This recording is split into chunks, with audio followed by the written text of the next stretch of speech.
We are almost live on air with the prodigious, the prominent professor at Proclamation News and Gavins.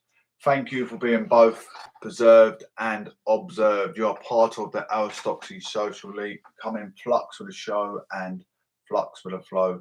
We've got so much to talk about today. Some of it's quite rational. Someone sticking up for Boris Johnson, which I don't blame you. Why wouldn't you stick up for the Prime Minister? Whoever's Prime Minister, you'd stick up for the Prime Minister, wouldn't you? Rather than try and bring him down. Prime Minister's given ideas from 1,000 other ministers. It's not solely his decision on anything in politics. Just remember that. I like Boris Johnson as a person. He's quite witty. What he actually says and how he his PMQs, he's a witty man. That's all you got to remember about Boris Johnson. Obviously, Conservative are a team together. There's a lot of allegations. There's a meeting in May. There's no evidence of that picture being in May, apart from text in the propaganda, which people solely just read what's in front of their nose and don't think past the dictator. Never think past the dictator. That's where you don't get critical thinkers.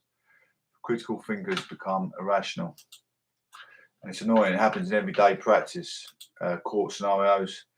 They believe the words that come out of the horse's mouth, and the horse is not a reliable source. Anyway, PSS alarms, very ethical and pragmatic works carried out. All areas covered include central station multiplied, all work done according to insurance requirements. Please get a pen and paper ready. This is a friend of mine's company. He's carried out works in Harry Kane's stepmother's house in Hertfordshire, Potts Bar. Carries out etiquette works in Essex, such as Casbah Restaurant and many more big businesses. Installation and maintenance of true alarms, fire alarms, CCTV, all work guaranteed and certified to SSARB standards. 24-hour call-out service can provide CCTV for pubs, clubs, restaurants or no business. Mention Professor Johnson for an extra discount. The first 5 numbers as follows: 07908 07908 07908 216142 216142, and again 07908 216142. Before we enter the UK roads, I just want to give you a bit of an insight what we're going to be up against. Nadine Dorries ousted from Conservative WhatsApp group for praising the Prime Minister. That's for sad news. Then we've got COVID-19, number 10's garden photos shows the work meeting. You must think, what's a Conservative journalist talking about Conservatives in such a manner? I'll tell you why in a minute. Liz Truss replaces Lord Frost in post-Brexit talks. She replaces Lord Frost. He ousted himself because of he wasn't happy after the Brexit talks, the way it went. He's ousted himself. He's left. He resigned. Told Boris. Liz Truss is an absolute phenomenal speaker for Conservative Party. I can listen to her all day. I've seen her inside the committee meeting myself. I don't know if any of you guys go to committee meetings. I actually listen to her, and I tell you what, she needs to order her books. Such a phenomenal, wondrous speaker. She's a dear lady, elegant lady, very elegant lady. Such an honour to have within the Conservative Club. She is an humble lady, absolutely. Harwich crash. A daughter and mum tragically killed in A120. Crash on the way to work.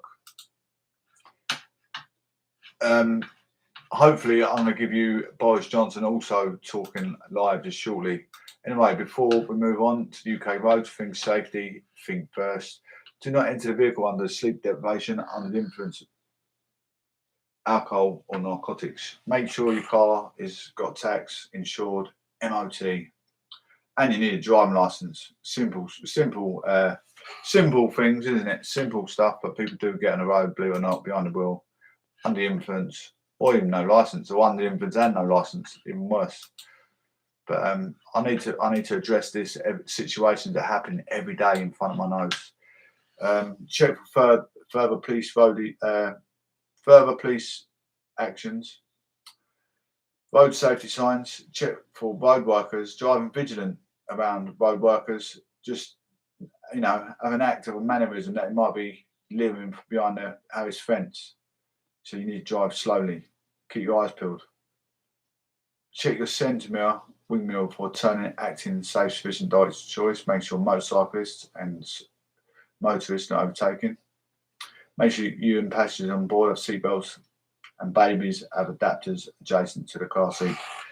Here we go. In Southend today, A127, queuing traffic on Prince Avenue eastbound at Watford Road. The Bell traffic lights in the construction at 12:23 p.m. First reported. Chelmsford, A114 Essex, Yeomanry Way at A1060 Park. Army and Navy usual delays approaching the roundabout 10:34 a.m. First reported. That is in Chelmsford. Accident, queuing traffic detour in operation. It's north east of London. Road blocked and queuing traffic due to accident High Street at the Green Cambridge Park detour in operation for buses 61, 101, 308, W13 and W14. Reported at 12, half hour ago.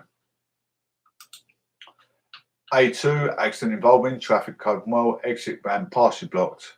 Due to accident, 2 vehicles involving the A2 eastbound at M25 junction 2.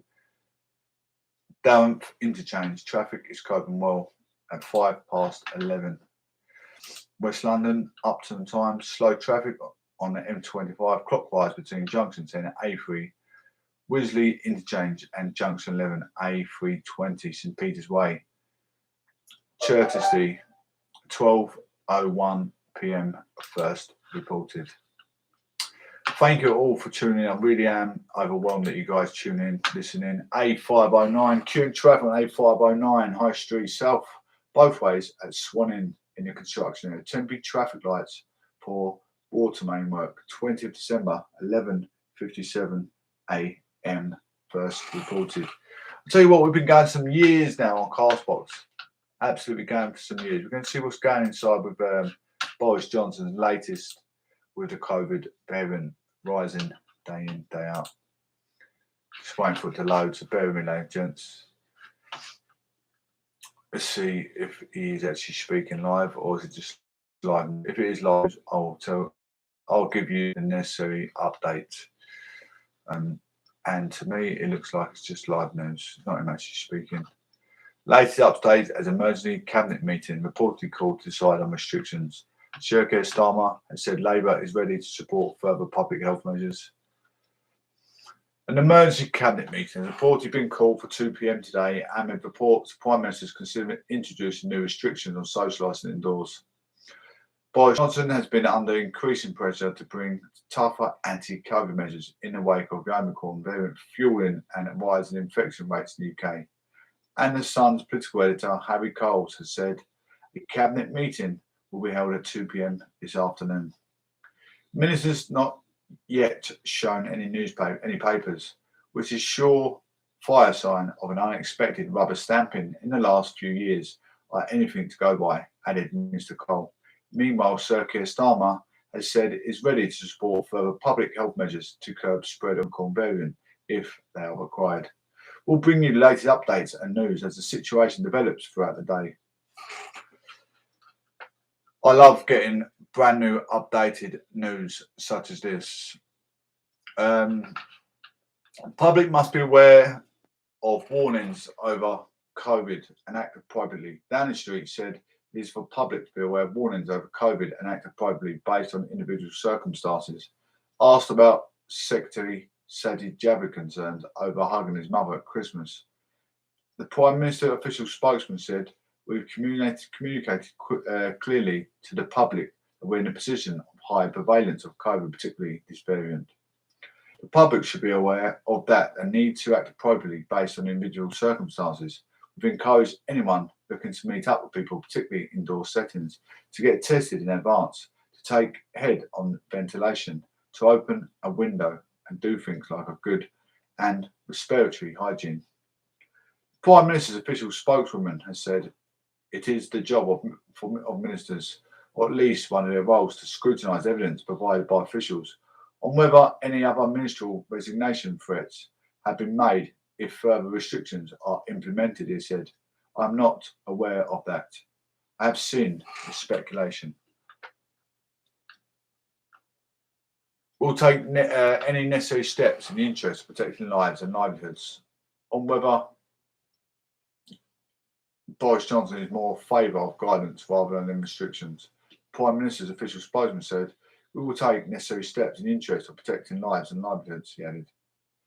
"You've seen we've in the past introduced some things in guidance in the past and some things in regulation.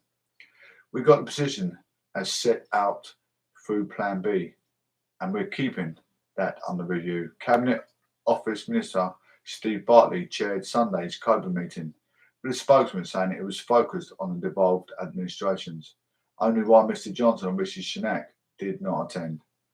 The spokesman said in his reply, "The Prime Minister chaired meetings on coronavirus more broadly over the weekend, as you'd expect.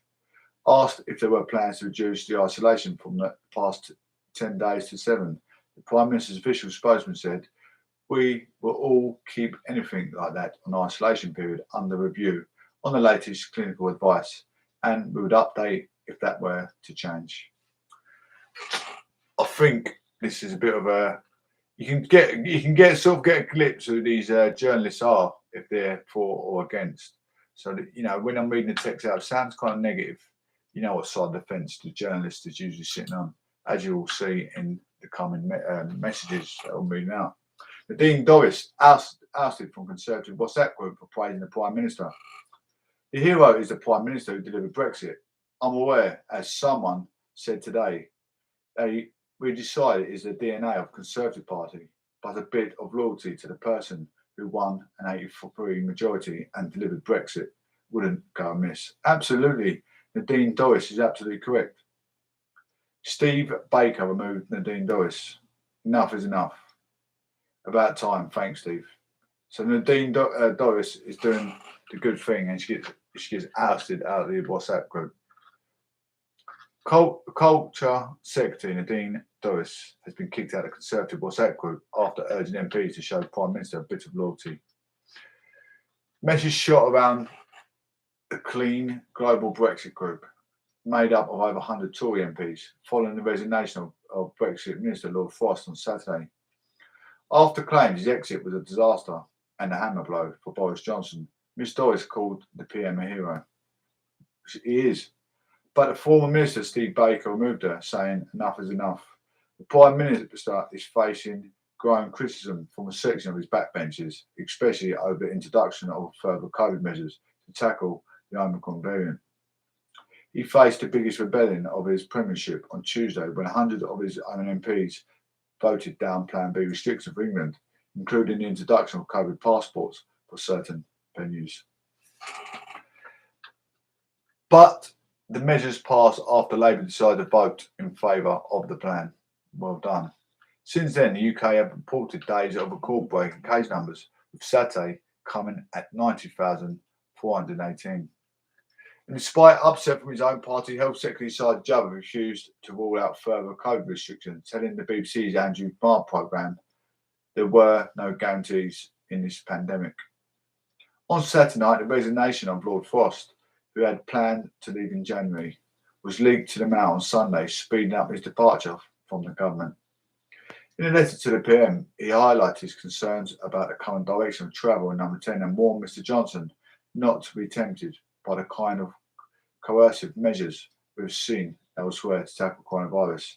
He's just a newborn baby. Why is his own party trying to go against him? Even Labour, sound like Labour Party even trying to back his minister, his Plan B. So why are his own team putting him down? But Miss Dorries, who was prompted to be cabinet in the last reshuffle, responded by saying the hero is the Prime Minister who delivered Brexit. She added, "I'm aware, as some said today, and we decided it's the DNA of the Conservative Party, but a bit of loyalty to the person who won 83-seat majority and delivered Brexit wouldn't go amiss." Her colleague, Conor Burns, said she was absolutely right, adding memories seemed to be very short, but before his post had even come through, Mr Baker removed Miss Dorries from the group, with another MP thanking him for the move.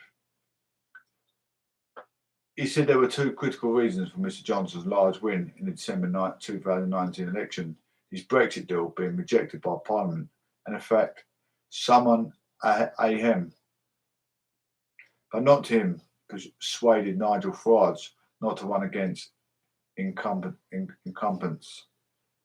But Mr Baker urged other members not to argue, posting, "We have troubles enough in our immediate future." Horrific, isn't it? Do you think it's horrific, guys? Absolutely horrific. His own party trying to write him off. That is not good. But it's nice to see in Labour's defence that they're backing his plan B, which is nice, isn't it?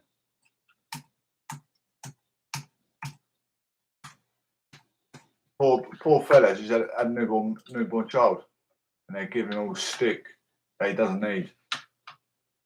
He doesn't need to be ousted out of the party because that's his livelihood, that's his bread and butter. That's, you know, he's the man.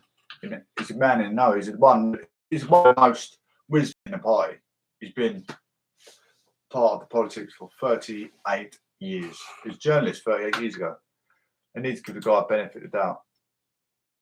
Wisdom. The British Business Bank is here. As the UK's business development bank, we help lenders offer you more finance and funding choices. So what are your next step? We're here to help you discover the finance options available to get you started on your recovery journey. Find out how to get back on track today. Search British Business Bank Finance Hub. Hello, I'm Jo Brand. As a crisis supporter, I've learnt that Christmas is one of the hardest times to be homeless, and the last couple of years have been tough for everyone. This Christmas, you can give someone who's homeless the support they need. Crisis is providing food, advice and a place to stay, plus helping people find somewhere to call home. Please donate £29.06 today. Search Crisis at Christmas. Help someone take their first steps out of homelessness. Thank you. Let's drift to a moment of peace, finding a place that you have all to yourself, where all the worries from the day gently wash away. At Benson's for Beds, we've been known for bringing you this feeling for over 70 years, stitching a sense of calm into every sleep with the best of British craftsmanship. This feeling is closer than you think. It's just a good night's sleep away. Wake up in a good place. Search Benson's for Beds or visit your local store. I love lights at Christmas. Warm candles, twinkling fairy lights, the gleam of the star on top of the tree, and the green festive glow of my local BP M&S food store. That's where I pick up my treats, like buy one, get one free on a range of scrumptious snacks. With amazing deals across the store and late opening hours throughout the season, light up your Christmas with BP. Every day, brighter. Offers end 4th of January 2022. T's and C's apply, subject to availability. See bp.co.uk/latest offers. Lila the puppy loved to chase her tail. Until one day... Oh dear. Luckily, Pets in a Pickle picked up the pieces, helping Lila back on her paws. The vase will let for pet insurance policies as unique as they are. Visit petsinappickle.co.uk. Leading Britain's Conversation, LBC, with James O'Brien.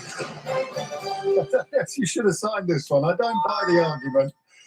I don't buy this argument of not following the rules because Johnson didn't.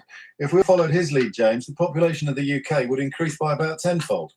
I take your point, I do, but I don't know how conscious or unconscious it is. And this from Elliot is very powerful. And part of the reason why I just cautiously suggested I have some sympathy for the Prime Minister with the difficulty of the decision that he faces today.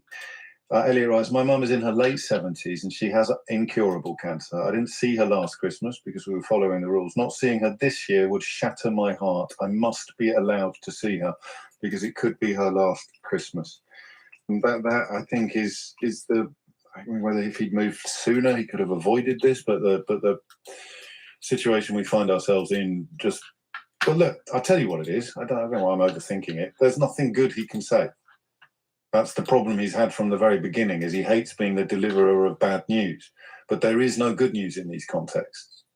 You know, not this week. There was good news with vaccines. There is good news with boosters. We're going to hit 1 million, I think, a day this week, if we haven't already. But in the context of what we do to contain the coronavirus, to contain the Omicron variant, there's nothing good. He can't make an announcement that everyone's going to be cheering. Because even if you want a lockdown, you don't want a lockdown. if you see what I mean. Even if you think it's the right thing to do, don't relish or welcome it because it's rubbish. So the only time I think in the last couple of weeks where I've bitten off a caller's head was the suggestion that I like lockdowns. Nobody likes lockdowns. You love lockdown. No, they're awful. Absolutely awful. But concluding that they're necessary is a very, very different thing from, quote, loving them, end quote. 12:51 is the time. Julie's in Croydon. Julie, what would you like to say? Oh, hi. I'm the first-time caller. Welcome, Julie. Thank you. I kind of have to agree with what you just said. In terms of, I don't envy the Prime Minister at all. And it's something that isn't. I don't know. I'm a bit. I do like James O'Brien. I don't know how he works in that office, in the LBC office, and he's got his Boris Johnson's sister working there as well. How can you discriminate the brother like that? The Prime Minister, Rachel Johnson, she's Lib Dem as well. She's actually a Lib Dem as well, and then he's playing Boris down over the radio. It's quite amazing. I don't think he cares about other people's feelings in his office, quite frankly. But I generally do like him. Does he have the right to put Boris down? He made a couple of silly mistakes. There's a thing I'm reading now as well. I want to bring this up because people like James O'Brien, yourself, you see something, it's a negative impact towards Boris, a negative impact towards Conservative Club, but they don't think past the nose. That's what I want to get at. COVID-19, number 10 says garden photo shows work meeting.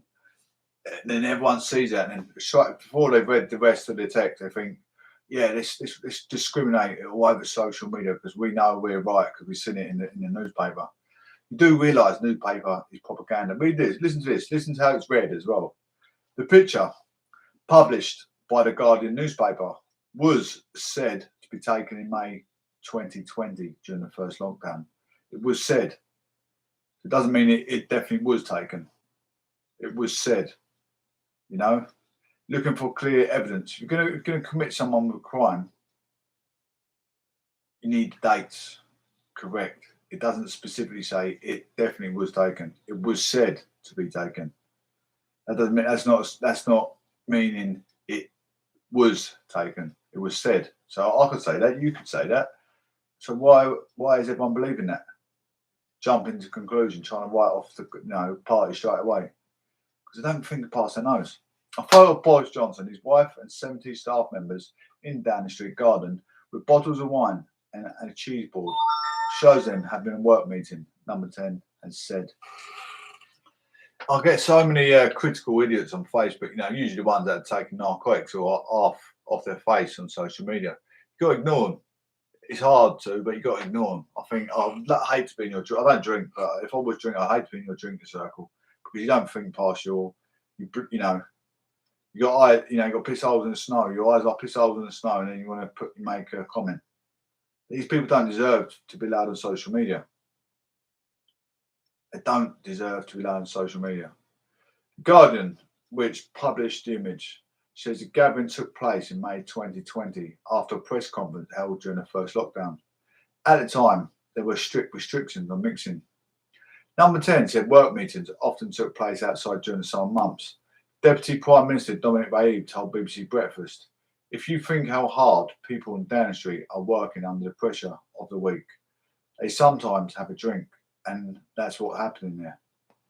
But Labour leader Sir Keir Starmer said it was a stretch to call a gathering a work meeting, noting a contrast between the picture of the PM and the people who are unable to attend funerals at the time because of this lockdown. An investigation is currently taking place into a number of alleged parties within Downing Street in November and December last year. Meanwhile, ministers are meeting for a virtual cabinet at 2 GMT and reports are considering 3 different options for further COVID restrictions in light of the spread of the Omicron. The 15th of May photograph shows gathering of staff in Downing Street Garden following a news conference held by the then Health Secretary Matt Hancock, according to The Guardian. At that time, gatherings of more than 2 people were banned in outdoor public places in England. However, because the picture appears to show a private garden, that restriction would not apply. Later, in the pandemic. Gatherings were banned in private gardens too. At the time the photo was taken, people were not allowed to go out to work if it was not possible to work from home. But social distancing rules related that people from different households had to stay 2 meters apart if possible. Number 10 spokesperson said, work meetings often take place in Downing Street Garden in the summer months. On this occasion, there were staff meetings following a Number 10 press conference. They added Downing Street is the Prime Minister's home as well as his workplace. The Prime Minister's wife lives in Number 10 and therefore also legitimately used the garden.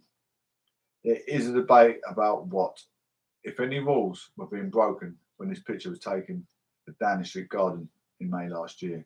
This is from an analyst, Jonathan Blake, a political correspondent. Again, he has no facts. He has no proven facts that it was taken in May. But as far as many people seeing this photo will be connected, the details don't matter. To those who were working hard at the time in difficult conditions or meticulously following the rules, it won't look good. Awkward questions from ministers are met with the defence that Downing Street is a place of work and colleagues were having a drink at the end of a long day. It may not be as damning for some as allegations of the party inside Number 10 last Christmas or staff caught on camera laughing about it afterwards. But it's been seized upon by Boris Johnson's political opponents as further evidence of their claim that it is one rule for those in charge and another for everybody else. Mr. Baib has argued the risk of coronavirus transmission among those present had been lowered because they were outdoors, saying it was clear it was against regulations. This is a workplace, and what we can see is consistent with the rules that apply to workplaces. He also told BBC Radio 4 today he believed someone with animus had been leaking details of goings on in Downing Street last year to the media in order to damage the government. But Labour's Sir Keir said everybody will have looked at a photograph and suggests it is a work meeting, a bit of a stretch by anyone's analysts. Just look at a photo and ask yourself, is it a work or social event? It is pretty obvious. Is it pretty obvious what day it was taken? Because the picture doesn't reveal what day it was taken. During that period, there were funerals where very few people could go and mourn the people who died. That's the contrast, that picture, up against pictures of those who have lost someone and not even been able to go to the funeral. The SNP's Deputy Westminster leader, Kirsten Oswald, has called for a judge-led inquiry to determine what happened. The judge is going to go, when was the photo taken? We're going by a text reference, not reference of the photo when it was taken. There's no proof of the day it was taken. Why have they only brought it out now? Why have they significantly only just said it now, not at the time? The COVID was about at that time. We'd have said it there and then. Why leave it until all these other allegations are coming out? You'd bring the proof out there and then, wouldn't you? The Guardian pointed that out in a news conference on the same day as a photo. Mr. Hancock has warned the public to stick to social distancing rules despite the warm weather. A spokesman for Mr. Hancock said he left the building at 6:30 GMT after speaking to Mr. Johnson in the garden, adding, there is no suggestion that Mr. Hancock did anything wrong.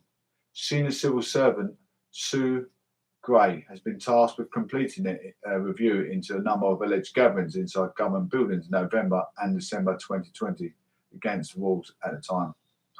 She replaced the Cabinet Secretary Simon Case, who stepped down from the review after it was revealed he had now known about a quiz held in his office.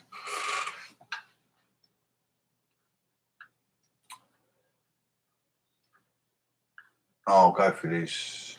3rd November 2020, sources told the BBC were impromptu drinks to mark the exit of the former Director of Communications at Number 10, Lee Kane. But it was his staff having drinks at their desks and was over by 8:30. 13th of November, 2020. Also, Dominic Cummings left as chief advisor of the PM. Source told the BBC several Downing Street staff members attended a gathering with Carrie Johnson in a flat where the Prime Minister and his wife live above number 11 after exits. A source said music was blaring and could be heard elsewhere in the building, but others said to be at a party denied it took place, as did a spokeswoman for Miss Johnson. 20 November 2020, the Times reported Treasury officials held a drinks party in their office to celebrate Chancellor Rishi Sunak's spending review during the lockdown. The newspaper said 24 civil servants were understood to have attended the event, but a spokesman for the department insisted it was an impromptu event with a small number of staff who celebrated around their desks. 27 November, another number 10 aide, Cleo Watson, left Downing Street marked by an event. Again, sources said it was formally organised by people who were having drinks and Mr. Johnson made a speech. I'm not going to go on, let's move on because it's getting like coherent repeat of the same old stories. Anyway, Liz Truss replaced Lord Frost in post-Brexit talks. Foreign Secretary Liz Truss will replace Lord Frost as the UK's lead negotiator with the EU in post-Brexit talks. I think she's good at any job, significant job, with any kind of talking job roles. That is her job. She will retain her role as a foreign minister alongside the new post leading negotiating of the Northern Ireland Protocol. It follows the resignation of Lord Frost as Brexit minister on Saturday. MP Chris Heaton-Harris will become Minister of State for Europe, Downing Street has said. Mr Heaton-Harris will be placed at the Transport Department by Windy Morton, who was previously at the Foreign Office. Lord Frost resigned as Brexit Minister. Tories ousted WhatsApp group for praising PM. Lord Frost's resignation letter in full. Conservative MPs are split over the departure of Lord Frost, who was citing concerns about the current direction of travel of the government. The peer told Prime Minister he had concerns over COVID policy, urging him to avoid introducing coercive measures. Some Tory backbench MPs who shared Lord Frost's views described his exit as a disaster, but others in the party said it offered a chance to press the reset button in negotiations with the EU. So, but it's a bit of a blip for the Conservative Party. I mean, everyone's just trying to come up some any old information, just trying to out them of the government. But they can't they can't just put the blame on a prime minister. It's like a football game, isn't it? You can't be on top of your game every week. You're going to lose. You're going to lose at some stage. I mean, Boris Johnson's having a hard moment, like I said, just having a baby, and all this is coming out around that time. Like he messed his nose up the other week. Don't they think maybe his wife's having Branston Hicks keeping him up all night? He might be forgetting things while he's at work. Mistakes that happen, mistakes are there to be made, and the guy is under a lot of stress of his newborn baby, being anxious, hoping the baby's going to come out alive, hoping his wife's going to be alive at the end of the birth of the baby. It's a big worry, massive worry. Which it's no point me even explaining. People should know that. Being a no, it's just ridiculous. A monster brief. Liz Truss has a lot of jobs.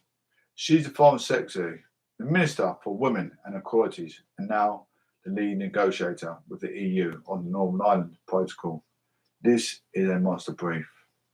Particularly noteworthy, therefore, is the appointment of her deputy, Chris Heaton-Harris, a former MEP who supported leave in 2016. His presence may appease some Tory backbenchers who were particularly unhappy to see Lord Frost go. But will Liz Truss approach negotiation with the EU like her predecessor? It's early days, but I have heard initial suggestions that there won't be any radical departure on the policy. However, the UK's approach, Liz Truss, pre-Truss, were already softened in certain areas. The source close to the Foreign Office Secretary said Liz and David are friends and come at things from the same direction, but Liz will put her own stamp on it and do it the Liz Truss way. But no matter how confident the Foreign Secretary may feel, she's inheriting a hard and politically sensitive task. Miss Truss campaigned for the Remain ahead of 2016 EU referendum, saying continued membership of the EU was in Britain's economic interest. She has since said she would back Brexit in another referendum where to be held. Markus Sefcovic, the EU's leads post-Brexit negotiator, said he will continue to cooperate with the UK in the same constructive spirit on all important tasks ahead, including the protocol on Northern Ireland and Ireland. Northern Ireland Protocol has remained a sticking point since it was stuck between the EU and UK in 2019, with some business saying it makes it more difficult to send goods from Northern Ireland and Great Britain. In a statement on Friday, Lord Fred briefly talked over the gaps between the UK and EU. There has been some progress, but not as much and not so quickly as we have hoped. Labour Baroness Chapman said that while they congratulated Ms Truss on her appointment, the government must now stop their needless posturing and work to reach an agreement. Who is Liz Truss? Liz Truss has become Foreign Secretary last reshuffle in September, replacing Dominic Raab. Her rise to one of the great offices of state has been seen her navigate a fast track through Whitehall, taking her first government job just 2 years after the first being elected as MP for South West Norfolk in 2010. She began in the Education Department before moving to become Secretary of State for Environment, Food and Rural Affairs in 2014. She was Lord Chancellor and Justice Secretary in 2016, then Chief Secretary to the Treasury until 2019, when she became International Trade Secretary. In this role, Ms Truss helped the UK deliver a number of post-Brexit trade deals with the countries, including Japan, Australia and New Zealand. Lord Frost's resignation came after a major by-election for the Conservatives, losing a formerly safe seat of North Shropshire to the Liberal Democrats. In a resignation letter, Lord Frost spoke of a disagreement with tightened coronavirus restrictions. England saw Mr Johnson endure his best Commons rebellion so far. Essex Live, such a tragic morning today. Havage crash adoring mum tragically killed on an A120 crash on the way to work. She was killed on her way to work. Family of her adoring mum and healthcare assistant killed in a crash have paid a devastating tribute to her. Nicola Frost, 40, died in a crash at A120 near Harwich at around 6:45 on Saturday, December 11th, while on her way to work as a healthcare assistant. Nicola's family have now paid tribute to her as a loyal friend, supportive wife, and adoring mother to her two children. In a statement, her family said on the morning of Saturday, 11th December, a darling Nicola was tragically taken from us in a collision on the A120 whilst on her way to work. She was a devoted wife to Michael and a loving, adoring mum to her beloved Richard and Rihanna. Nicola was always there whenever anyone needed her, as loyal and was a loyal and supportive friend to many. Nicola was passionate about her work as a healthcare assistant and to those that she lovingly cared for. Home was where Nicola's heart was for her children, where her life. She was extremely proud of her children's achievements and they continue to be her greatest legacy. She'll be greatly missed by all and that privilege of knowing her. This is so close to home where I am, you know that. The family would like to thank everyone for their kind message and best wishes, but would all like privacy to be respected at this tragic time. The A120 was closed for the majority of the new day while carried out investigations at the scene, and it did not reopen until approximately 3:30. I was going to share this on social media, but I just see she wants the privacy to be kept. So that's something, unfortunately, I can't share with social media. I like to share it to make people be vigilant around their driving, you know, giving out the think first, think safety points. I suppose I could tag the article, but just not put the name. A 37-year-old man from Cambridgeshire was arrested on suspicion of causing death by dangerous driving and driving while unfit for drink and drugs following a crash. Essex police said he has since been released under investigation. Being a reporter, you've really got to very, very, very carefully articulated how you word things to not upset the opposing people. I'm not worried when it comes to like knife victims, like the offenders. I don't care about the offenders. You know, they need to be out of prison years. I might have seen an article. Do I care? They can get the time. They can get a slap in the wrist and hopefully come out a better person. They shouldn't be picking up weapons. Well, ladies and gents, it's that time. It's been that time of reading the Modern Society news articles. I want to say thanks for coming. Enjoy your week. Hopefully I'll be back again tomorrow. I'm doing a bit of study this afternoon. I'll be back on tomorrow. I really appreciate everyone coming through. Hoping to get enough time I can start speaking with the audience, but you know, talking on radio when there's many callers all the time, it does get a bit soul destroying. I'm trying to have a conversation, people trying to engage with the audience sometimes, and it doesn't always go to protocol. But we'll give it a go tomorrow. Maybe we'll have some calls in tomorrow. Thank you everyone for joining the show, Proclamation News and Gatherings.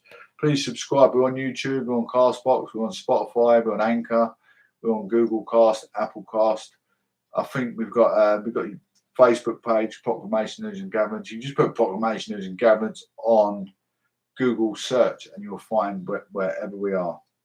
I just want to say thank you ever so much for tuning in today.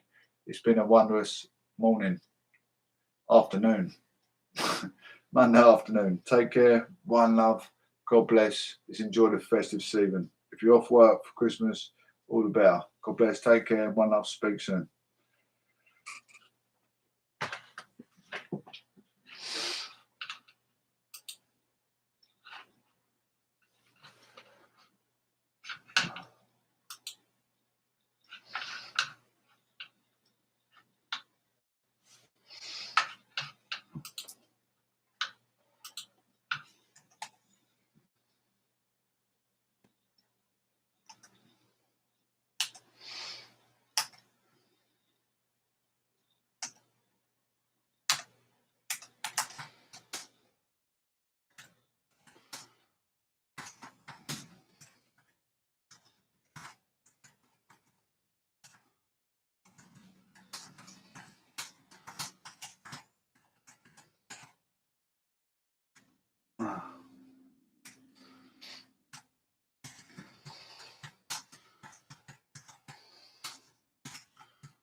I'm a plonker.